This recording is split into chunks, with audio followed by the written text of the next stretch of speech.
नमस्कार, आमने सामने न्यूज में आपका स्वागत है। मैं हूं दीप्ति थापा। दिल्ली चुनाव में आम आदमी पार्टी की ऐतिहासिक जीत के बाद अब 14 फरवरी को अरविंद केजरीवाल रामलीला मैदान में मुख्यमंत्री पद के लिए शपथ लेंगे। शपथ ग्रहण के लिए तैयारियां शुरू हो चुकी हैं। वहीं इस दौरान पीएम मोदी को भी न्योता भेजा जाएगा।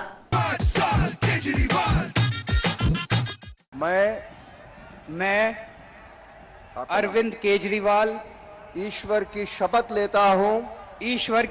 लेता हूँ। दिल्ली के चुनाव में आम आदमी पार्टी ने ऐतिहासिक जीत हासिल की है।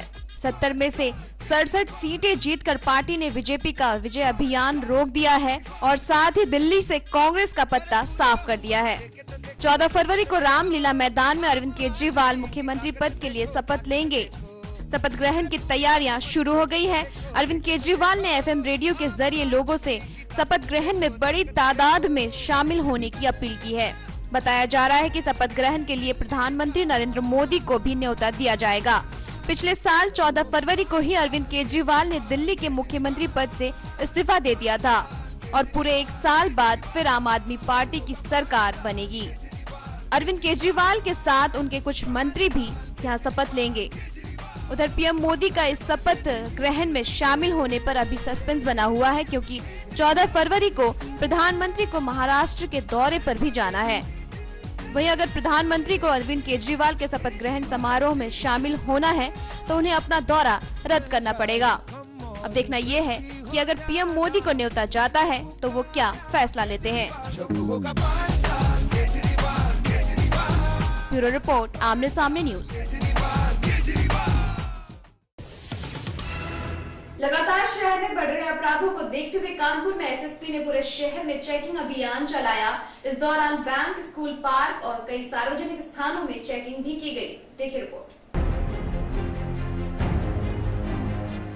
यूपी के जिला कानपुर शहर में बढ़ रहे अपराध और लूट की घटनाओं को देखते हुए कानपुर शहर में बैंक, स्कूल, पार्क और सार्वजनिक स्थलों में चेकिंग सघन अभियान चलाया गया, जिसके बाद सर्कल ने तत्काल कार्रवाई करते हुए बैंकों का निरीक्षण किया और बैंकों में लगे सीसीटीवी कैमरों के साथ साथ बैंक में पैसा जमा करने आए लोगों से भी पूछताछ की गई। साथ ही पार्कों में चेकिंग हुई, जहां कई युवकों को पकड़कर थाने भी ले जाया गया। कानपुर सीओ ने बताया कि चेकिंग अभियान पूरे शहर में चलाया जाएगा और जो भी संदिग्ध पाया जाएगा उसके खिलाफ सख्त कार्रवाई की जाएगी। नगर है, इनके द्वारा अभी जितने स्कूल कॉलेज हैं उनके बाहर कोई संदिग्ध इस तरह के कोई व्यक्ति मिले या इस तरह की कोई भी चीजें वस्तु मिले तो फिर उसकी चेकिंग की जा रही है। इस दौरान अभी 5-6 लोगों को पकड़ा भी गया है साई पार्क ककीरवई नगर से, और आगे भी इस तरह की चेकिंग जारी रहेगी। ब्यूरो रिपोर्ट, आमने सामने न्यूज, कानपुर। यूपी के जिला फरुखाबाद में डॉक्टरों की लापरवाही फिर सामने आई है। मरीज को गलत इंजेक्शन देने से उसकी मौत हो गई, जिससे परिजनों में आक्रोश बना हुआ है। वहीं गुस्साए परिजनों ने जमकर हंगामा किया और मारपीट भी करनी शुरू कर दी। देखिए रिपोर्ट। यूपी के फरुखाबाद में आवास विकास में स्थित अस्पताल में भर्ती कराए गए जनपद कन्नौज के गुरसाहिगंज निवासी रिजवान अहमद की उपचार के दौरान मौत हो गई, जिसके बाद परिजनों ने जमकर हंगामा किया। दरअसल डॉक्टर ने परिजनों से मरीज को 5 दिन के लिए भर्ती कराने को कहा था, जिस पर परिजनों ने मरीज को अस्पताल में भर्ती करा दिया। डॉक्टर के कहने पर कंपाउंडर ने इंजेक्शन लगा दिया, जिसके थोड़ी देर बाद पता चला कि रिजवान की हालत अचानक बिगड़ गई है और थोड़ी ही देर में उसकी मृत्यु हो गई। रिपोर्टर से कहीं चलो देखो, चले मैंने भाई क्या होगा, तुम सुई लगाया, भाग भाग भाग, अब ऊपर गए, कहीं तुम सब जने देख लो, तुम सब जने तो जानते हो हर बात, हम नहीं जानते, भाग नीचे उतर, नीचे। वही जब रिजवान के भाई असमल ने अस्पताल पहुंचकर डॉक्टर से कारण जानना चाहा तो डॉक्टर ने असमल को तीखी प्रतिक्रिया दे दी और असमल ने परिजनों को सारी घटना की जानकारी फोन पर दी, जिसके थोड़ी ही देर बाद अस्पताल में सैकड़ों लोग इकट्ठा हो गए और अस्पताल में हंगामा खड़ा हो गया, जहां गुस्साए लोगों ने मारपीट भी करनी शुरू कर दी। सूचना पाकर मौके पर पहुंचे पुलिस ने भीड़ को शांत कराया। फिलहाल पुलिस ने मामले को दर्ज कर शव को पोस्टमार्टम के लिए भेज दिया है। बता रहे हैं कि कोई आदमी मर गया था, उसी हंगामा हुआ है, मुकदमा लिखने गया है और कार्रवाई होगी, जो विवेचना में आएगा वो कार्रवाई की जाएगी। ब्यूरो रिपोर्ट, आमने सामने न्यूज, फरुखाबाद। वक्त चला है छोटे से ब्रेक का। ब्रेक के बाद देखेंगे कुछ अन्य खबरें। Politics, crime, sports. अगर इन खबरों पे है आपकी बारीक नजर, आपकी आवाज भी कर सकती है असर। बढ़ाएं अपनी आवाज का दायरा, बने आमने सामने न्यूज का हिस्सा। ब्रेक के बाद एक बार फिर आपका स्वागत है।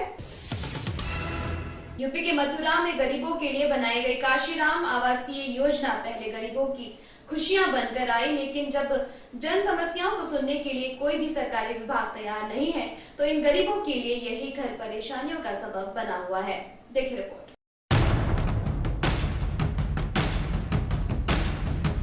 गरीबों के लिए बनाई गई काशीराम आवासीय योजना शुरू में तो गरीबों के लिए वरदान साबित हुई, लेकिन अब गरीबों की कॉलोनी है, इसलिए सबकी आंखें बंद हैं। काशीराम में समस्याओं के अलावा और कुछ है ही नहीं। गरीबों के नाम पे यहाँ पे गरीबी लोगों के साथ मजाक किया गया है। डूडा कहती है कि कॉलोनी मथुरा नगर पालिका परिषद को हैंडओवर हो चुकी है, इसलिए समस्याओं के निस्तारण की जिम्मेदारी नगर पालिका प्रशासन की है, तो नगर पालिका प्रशासन हैंडओवर से इनकार कर रहा है। ऐसे में सवाल ये है कि कॉलोनी वासी जन समस्याओं को लेकर किसके दर पर जाएं? जन समस्याओं की वजह से कॉलोनी में रहने वाले 1500 परिवार परेशान हैं। डूडा जाते हैं तो नगर पालिका भेज दिया जाता है और नगर पालिका जाते हैं तो डूडा। 2-4 बार गए, मतलब कोई सुनवाई कोई कार्रवाई कुछ नहीं। डूडा विभाग के आवासों के आवंटन के बाद से यहाँ की जन समस्याओं से किसी का कोई लेना देना नहीं।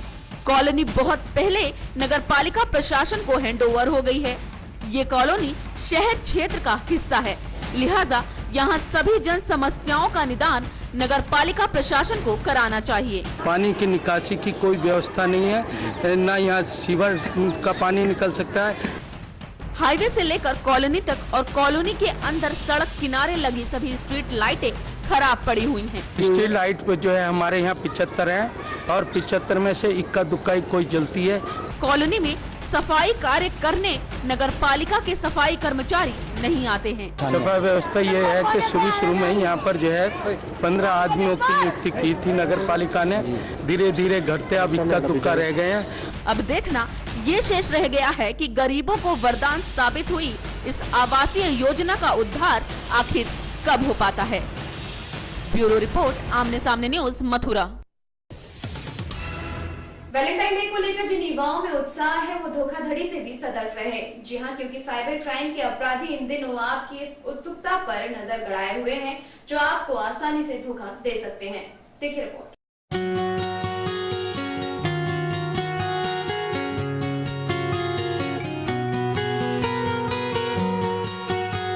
वैलेंटाइन डे को लेकर युवाओं में ही उत्साह नहीं बल्कि साइबर अपराधियों की भी इस दिन पर नजर है, जो फर्जी विज्ञापनों के जरिए युवक युवतियों को उपहार आदि के लालच में फंसाकर ठगने में लगे हैं। Security solution company trade micro ने ये जानकारी देते हुए बताया कि अमेरिका के बाद स्पैम मेल भेजे जाने के मामले में भारत का दूसरा स्थान है, जहां साइबर अपराधी वैलेंटाइन डे पर डेटिंग साइट्स, गिफ्ट और फर्जी विज्ञापनों के जरिए युवा जोड़ों को धोखा दे रहे हैं। क्लिक करते हो आप इन सोशल नेटवर्क साइट पे, वैलेंटाइन जैसे आ रहा है तो वैलेंटाइन एक पेज हो सकता है जिसको आप क्लिक कर सकते हो, जहाँ के आपको बोलेंगे कि आपको कोई गिफ्ट मिल रहा है या आप अपने किसी फ्रेंड को कुछ भेज सकते हैं। आप उसे क्लिक करिए, पर वो आप एक्चुअली किसी और साइट पे जा रहे हैं जो कि मैलिशियस हो सकता है। ट्रेड माइक्रो के बयान में बताया गया कि ऊपर से ऐसा लगता है कि इससे कोई नुकसान नहीं है, लेकिन वास्तविकता यह है कि साइबर अपराधियों ने पहले से ही फर्जी विज्ञापनों, प्रमोशन और ऑफर के जरिए वैलेंटाइन संबंधी स्पैम मैसेज भेजना शुरू कर दिया है। बयान में ये भी कहा गया कि जितनी अधिक संख्या में लोग ऑनलाइन व्यस्त रहेंगे, उतना ही ऐसे लोगों को अपने शिकारों में फांसने का मौका मिलेगा। इसमें यह भी कहा गया कि सोशल मीडिया साइटों पर फर्जी विज्ञापनों पर क्लिक करना हो, फर्जी ईमेल को खोलना हो, ये अपराधियों द्वारा दिए जाने वाले लालच के भारी ऑनलाइन खतरे हो सकते हैं। वैलेंटाइन डे चल रहा है तो वैलेंटाइन डे की थीम्स आ जाती हैं फेसबुक पर। मैंने सुना है काफी सारी ऐसी थीम्स आ जाती हैं थ्रू लिंक्स, जो कि अगर हम उन पर क्लिक करें या कुछ भी डाउनलोड करें तो हैकर्स हमारे लैपटॉप से इंफॉर्मेशन पूरी हैक कर सकते हैं।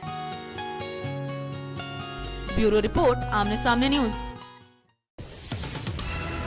इस बुलेटिन में फिलहाल इतना ही। कल फिर मिलेंगे कुछ अन्य खबरों के साथ। तब तक के लिए मुझे याद थापा को दीजिए इजाजत। नमस्कार।